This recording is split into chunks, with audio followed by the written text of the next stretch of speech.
Assalamualaikum, saya Cikgu Zanaria. Berjumpa sekali lagi kita dalam mikroorganisma 2 ya. Okey, dalam mikroorganisma 1 cikgu dah terangkan banyak benda dah. Okey, cikgu kata kita sambung dalam video yang kedua.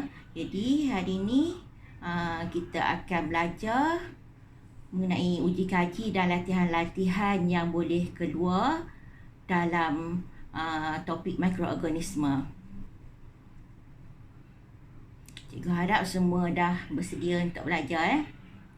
Okey, sebelum cikgu lupa, okey, ataupun sebelum awak semua dah terlupa maksud mikroorganisma. Ingat ya, hidupan seni yang tidak dapat dilihat dengan mata kasar. Maksudnya tak boleh tengok dengan mata kita, tapi boleh dilihat menggunakan kanta tangan, okey, yang kita pegang tu, ataupun mikroskop. Okey, mikroskop tu pun ada macam-macam jenis ya. Okey, ini adalah mikroorganisma. Apa yang kita katakan mikroorganisma tu macam mana benda dia ya. Okey, itu ada 5 jenis mikroorganisma. Okey, dalam video yang pertama itu, untuk pengetahuan awak, mikroorganisma ni adalah hidupan juga ya. Jadi bila kita katakan hidupan, mikroorganisma bergerak. Tak semestinya dia ada kaki. Okey, contohnya dia boleh berenang. Okey. Okey, lepas tu dia boleh bernafas. Bernafas kita gunakan ambil oksigen kan. Okey, kita keluarkan karbon dioksida. Lepas tu dia bertumbuh. Maksudnya boleh membiak ya. Okey, itu adalah proses hidup bagi mikroorganisma. Seterusnya, apa yang mikroorganisma perlukan untuk hidup? Okey, mikroorganisma perlukan suhu yang sesuai, tak terlalu panas, tak terlalu sejuk, okey. Lepas tu keasidan ataupun tak terlalu masam, tak terlalu tak rasa, tasteless, okey, maksudnya dia masam sikit-sikit ya. Lepas tu perlukan air dan juga nutrien ataupun macam kita kata, senang kita kata baja lah ya. Okey, baja kat sini contohnya dia gunakan gula. Seterusnya, okey, dekat sini ada gambar. Okey, yang ni cikgu ambil gambar ni ya. Tentang eksperimen ya yang dia buat dalam kelalang. Okey, ni nama dia kelalang. Okey, lepas tu dia bubuh dah kat dalam tu yeast yang dah dicampurkan air suam. Okey, dia tutup dengan balon. Ada 1, 2, 3, 4, 5 kelalang. Dan setiap kelalang tu mempunyai jumlah kuantiti yeast yang berbeza. Okey, jadi kalau ikutkan kat sini, okey, lagi banyak yeast, okey, lagi besar balon tersebut. Dan kat sini juga pemerhatian, kalau soalan tanya pemerhatian. Kat sini kita boleh katakan balon mengembang. Kalau pemerhatian tak boleh cakap mikroorganisma bernafas. Sebab yang pemerhatian ni cuma apa yang kita nampak.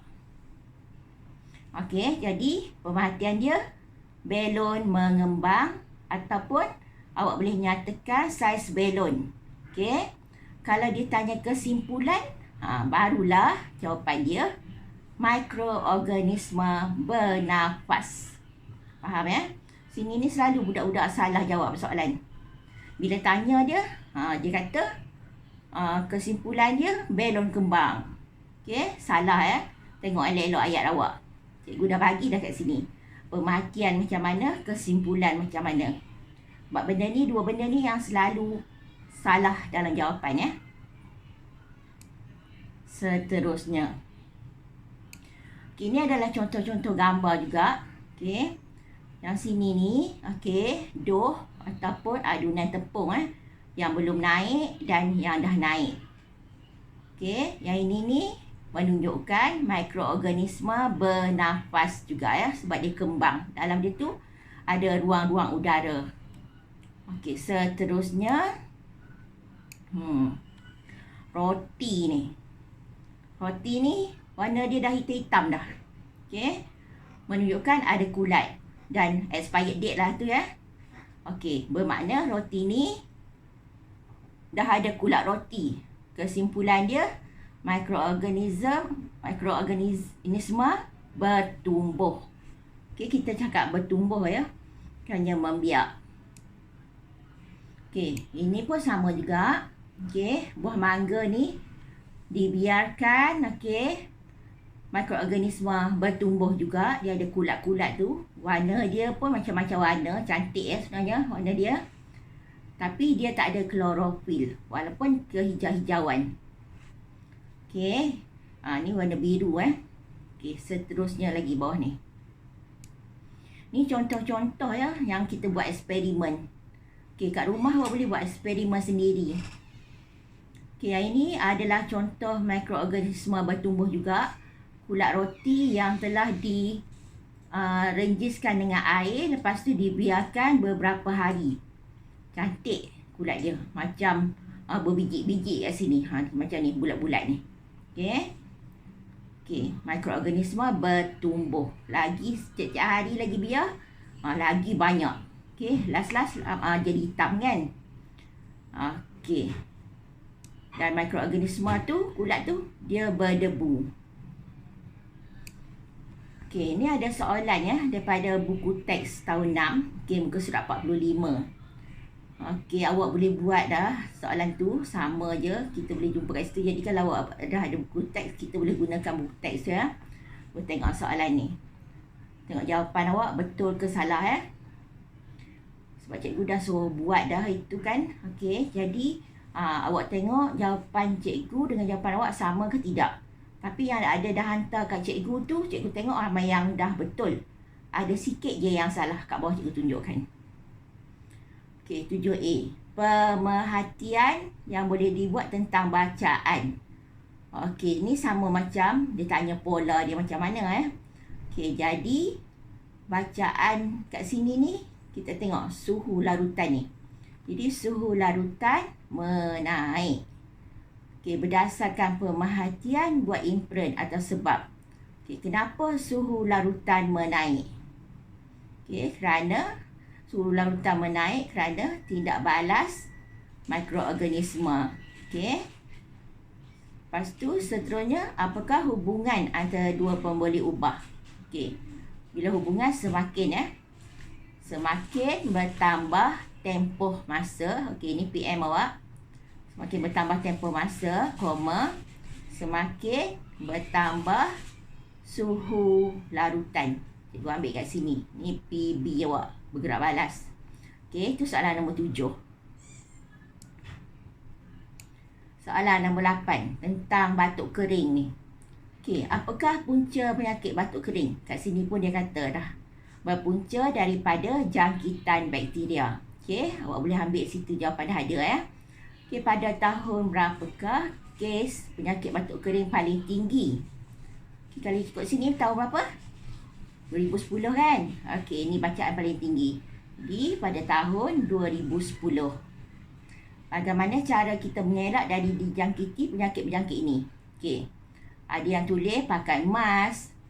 Okey, tak boleh duduk dekat-dekat dengan orang yang ada penyakit batuk kering, ataupun kuarantinkan. Boleh diterima asalkan logik ya. Okey, seterusnya. Apakah corak perubahan jumlah kes batuk kering sepanjang 4 tahun? Okey. 17,000, ni dah 18,000, 19,000, turun jadi 14,000. Jawapan dia, tak payah tulis panjang-panjang tulis pendek je. Menaik dan menurun. Itu saja. Okey. Sebab ada yang setengah tu, murid-murid dia ambil soalan tu panjang dia baru jawab. Kata, corak perubahan jumlah kes batuk kering sepanjang 4 tahun berturut-turut di negara ini menaik dan menurun. Panjang jawapan dia. Tak payah pendek je. Menaik dan menurun. Seterusnya, pindahkan data tentang jumlah kes batuk kering selama 4 tahun berturut-turut dalam bentuk carta palang. Okey. Ni adalah bentuk carta palang. Ni paksi X ataupun kat sini PM awak. Ni paksi Y. Okey, ni X ni Y. Bilangan kes ni bilangan kes ni dalam ribu. Cikgu ambil lah ribu sebab cikgu tak tulis panjang kat sini Ni 3,000. Skala dia ni kena bagi elok-elok barulah cantik awak punya graf tu. Okey, 3,000, 6,000 macam sifir kan. Okey. Jangan 1,000, lepas tu 3,000, lepas tu 5,000 ikut suka awak, tak elok Jadi skala ni kena cantik. Sama banyak je setiap ruang atau petak je. Jadi tahun 2008, 17,000 lebih kurang kat sini. Lepas tu 2009, 18,000 lebih. Lepas tu 19,000 lebih, 14,000 lebih. Okey, ini adalah carta palang yang betul Awak nak garis-garis macam ni pun boleh. Okey. Sebabnya cikgu ada tengok carta palang awak tu ramai yang salah Okey, ni carta palang yang betul. Okey, awak boleh buat pembetulan macam ni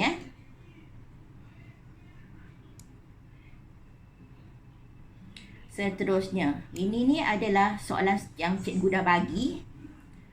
Okey, ini pun ada juga yang salah. Cuba tengok ni. Nyatakan 2 pemboleh ubah yang terlibat merenjiskan beberapa titisan air pada 2 keping roti yang sama, guna roti yang sama. Lepas tu dia kata air sikit, air banyak. Jadi 2 pemboleh ubah, awak jangan tulis pemboleh ubah bergerak balas dengan pemboleh ubah dimanipulasi. Itu bukan jawapan.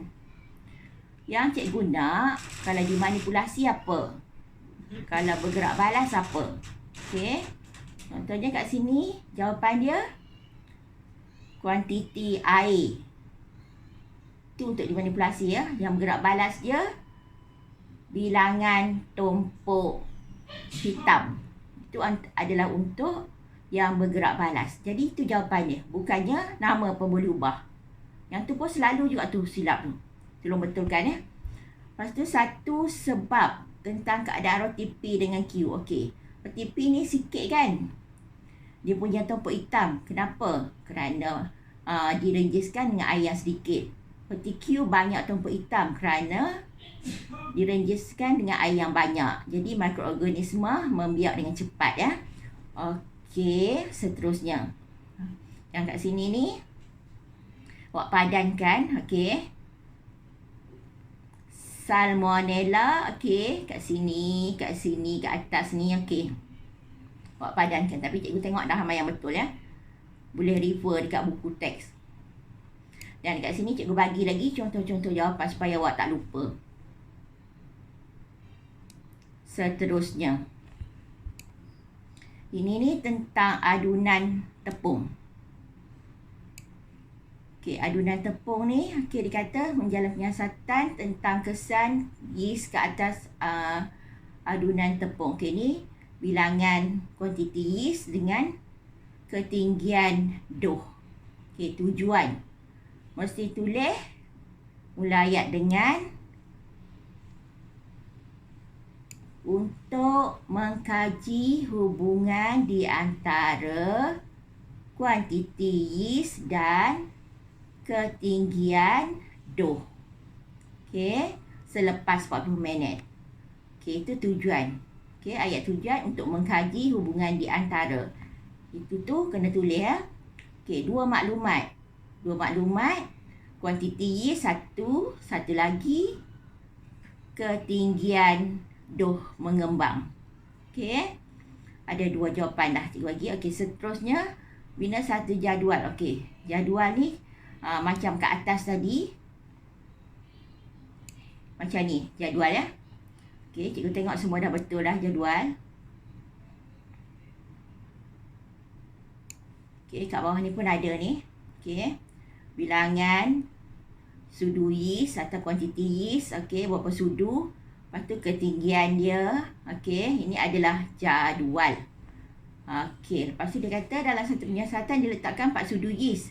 Didapati ketinggian dia 4 cm je. Kenapa? Okey. Jadi awak boleh bagi sebab ketinggian cuma 4 cm kerana mungkin adunan terlalu keras ataupun telah menggunakan yeast yang telah luput tarikh. Ataupun sebarang jawapan lain yang logik akal. Okey. Dah habis dah yang tu. Okey, kat sini ada lagi eksperimen yang cikgu buat. Okey, ini hari yang pertama cikgu percikkan air. Lepas tu cikgu biar dalam plastik. Ni hari yang ketiga dah naik dah. Dia punya kulat roti. Seterusnya ni hari yang kelima. Cantik dah kulat roti dia. Membiak dengan banyaknya. Okey, cantik-cantik. Kalau awak tengok dekat-dekat, gambar dia memang cantik sangat. Okey, macam bulat-bulat kat situ. Okey, ni hari yang keenam. Dalam uji kaji macam ni, selalu soalan-soalan yang boleh timbul ataupun dikeluarkan tujuan uji kaji tersebut ya. Jadi, cikgu tak tulis soalan panjang ni, cikgu tulis soalan cara pendek je. Jadi jawapan dia untuk mengkaji hubungan di antara bilangan hari dan keluasan pertumbuhan kulat roti. Ni kulat roti ni makin luas kawasan dia jelajah. Okey. Teri-teri dia. Okey, yang seterusnya hubungan ataupun hipotesis yang soalan keluarkan ya. Semakin bertambah bilangan hari, semakin bertambah keluasan saiz pertumbuhan kulat roti. Seterusnya, corak ni. Jangan cikgu salah sikit. Corak atau pola. Menaik ataupun menurun kat sini ya. Kalau saiz kulat roti, menaik ataupun bertambah. Okey. Kalau dia tanya dua maklumat pula, buat bagi yang dimanipulasi dengan bergerak balas. Tapi cikgu kata bukan nama pun boleh ubah. Jadi bilangan hari dengan keluasan saiz kulat roti. Kesimpulan pula kat sini, jangan kata kulat roti bertumbuh. Jangan kata kulat roti makin banyak ke apa. Kesimpulan dia, mikroorganisme bertumbuh. Itu saja dah cukup. Okey, seterusnya. Ini menunjukkan satu lagi eksperimen. Okey, secara ringkasnya kita gunakan tepung, gula, yeast ataupun ibu roti dan air suam. Terbancuhkan semua ada dalam buku tu, cara dia nak tunjukkan kat awak. Okey, awak boleh cuba kalau nak cuba. Okey, tutup. Lepas tu kita tutup, dah siap dah dough dia dah elok dah sebati. Kita tutup dengan kain ataupun dengan plastik selama sejam ataupun 40 minit ke 30 minit pun dah nampak dah kesan dia. Jadi dough tersebut akan mengembang. Mengembang ni dia naik lah maksudnya. Kembang penuh je besen tu ya. Okey. Kat sini soalan-soalan yang boleh keluar. Mikroorganisme yang terlibat. Nama apa? Fungi. Okey. Ataupun nama spesifik dia yeast. Hipotesis ataupun hubungan yang boleh didapati kat sini. Semakin bertambah kuantiti yeast, semakin bertambah saiz dough selepas sejam. Pola saiz dough pula bertambah. Sebab kan tadi makin naik kan dia punya saiz kan. Puan boleh ubah pula. PM awak kuantiti yeast, PB awak saiz dough selepas sejam. Kesimpulan dia, mikroorganisme bernafas. Yang ni bukan bertumbuh ya. Bernafas. Faham? Okey. Jadi ada 2 eksperimen cikgu buat kat sini. Tapi cikgu ada satu lagi eksperimen cikgu buat ya. Okey. Jadi dekat eksperimen tu menunjukkan bagaimana mikroorganisme ni bertindak balas dalam kegunaan dia lah, maksudnya dalam pembuatan roti ataupun makanan ya. Dan benda ni awak akan nampak nanti macam mana cikgu telah buat roti paratha garlic ya dalam YouTube cikgu. Roti paratha garlic cikgu try buat. Okey, di mana cikgu dah campurkan bahan-bahan dia lagi bertambah banyak lah. Yang ni yang simple ya. Cikgu dah bubur garlic semua. Okey, dan bagaimana dia bertindak balas. Okey, jadi awak boleh tonton dalam YouTube cikgu. Tajuk dia roti paratha garlic bersama Cikgu Zana. Okey, cikgu rasa dah panjang dah cikgu cerita kat awak. Itu sahaja untuk kali ini. Cikgu harap awak faham. Tak faham nanti boleh WhatsApp cikgu terus, okey, ataupun tanya cikgu ke apa ke. Dan kita jumpa lagi. Selamat belajar, jumpa lagi. Sekian. Assalamualaikum.